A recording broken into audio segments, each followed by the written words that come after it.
What is the difficulty in awakening? The problem is this: the ego is a PDF file. PDF meaning projections, decisions, and fixations. And it developed in that order. There was a pure consciousness without identification, and your parents projected on it that you were the object of their desire or their disgust, their hatred, or whatever else that shadow was made up of, both at a conscious and an unconscious level. You took in that series of projections from them both, as well as from siblings and extended family and eventually culture. And your consciousness became stained, dyed, the color of those projections. And then you took on a decision to accept those projections or modify them somewhat or do something with them. But you made a decision based on those projections. And then that decision got repressed into the unconscious and became a fixation. Once it became repressed, you could no longer change it, because your thinking capacity would begin with those projections and decisions as the basis of your thought. And so the ego, whoever you believe yourself to be, is the product of that logic, and that ego cannot change itself. That's why everyone says, why is this so hard? It's because the ego is an artificial construct that is the result of the logic of those primary projections, decisions, and fixations. Okay? So we have to go to the basis of the file and delete it from the computer. And then you're awakened. You're the Buddha. It's a very simple matter. Okay?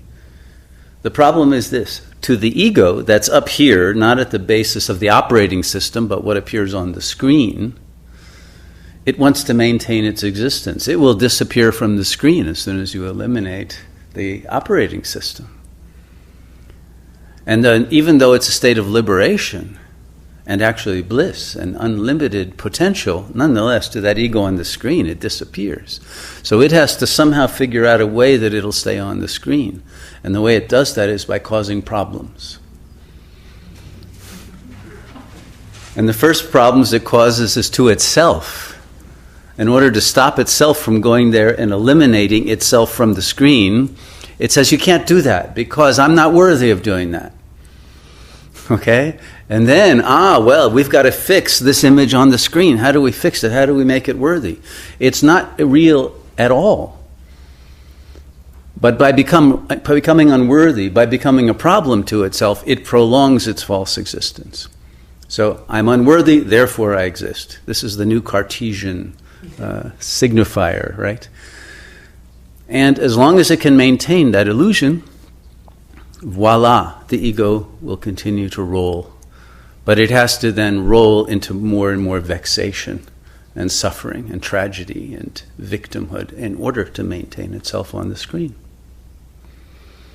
When all along it didn't exist at all, except as an artifact of a logic that began with false premises and axioms. So there is no entity that bears your name or your personality or your sense of egohood.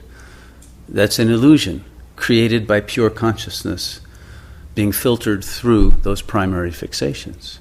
Eliminate the fixations by realizing that the projections on you in the first place were false, were based on things that your parents didn't work out and that the culture hasn't worked out, and that tries to maintain its own existence by creating problems in you so that it doesn't have to face its own inner work and can now blame you for their suffering. If only I hadn't had you as a kid, I would have been happy, right? Or only I hadn't married you, or only I hadn't, right? And now you're the source of their problems, and now they're even a step further away from having to deal with the real issue, right? But the real issue is simply that that PDF file had no business existing in the first place. Okay? The projections were only there. Why? Because originally there was a lack of love. What should have been offered to one was unconditional love, But instead, what was offered was all the reasons why I'm not going to love you. And then you take that on and say, it must be my fault indeed, and there is a fixed ego structure. That's the recipe.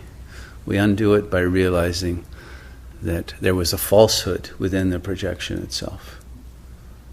So you have to simply not trust the projection that produced your ego in the first place. It was not God telling you you're not worthy. It was not God saying, I don't love you.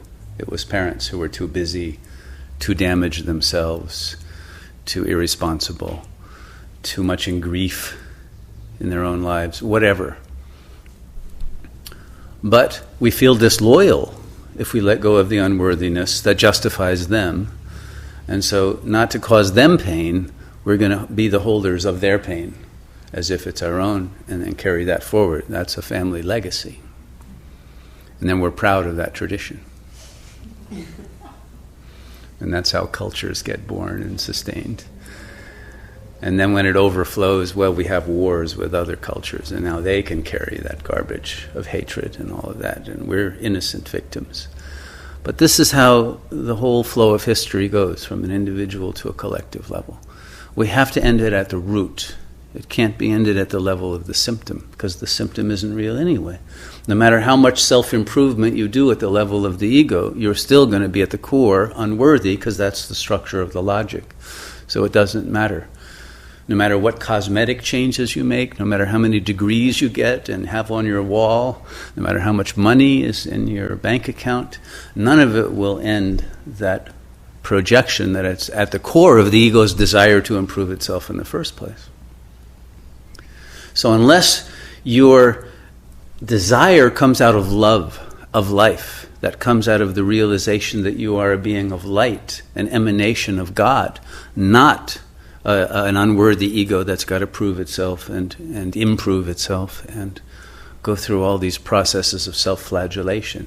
Only if it comes out of that innermost source that is unlimited and that is not personal, it's not individual, it is the self that flows through you. That is where the true source of creativity comes. And our faith in realizing that that is what I am, not what anyone told me, not whatever is on that P.D.F. file, but what is at the source of pure consciousness, then I am liberated. And there's nothing to prove. And as soon as we realize it, at that very instant, we are awakened Buddhas. No need to wait, no need to go to India and sit under that tree in Bodh Gaya. No need to go through what those poor nuns do, 3 months of sitting for 12 hours a day and all of the ascetic rituals and practices. No. The only asceticism is that we dissolve the ego. We surrender that. And we enter into the field of abundance and joy and bliss and love. So I hope you all choose today to realize your Buddhahood.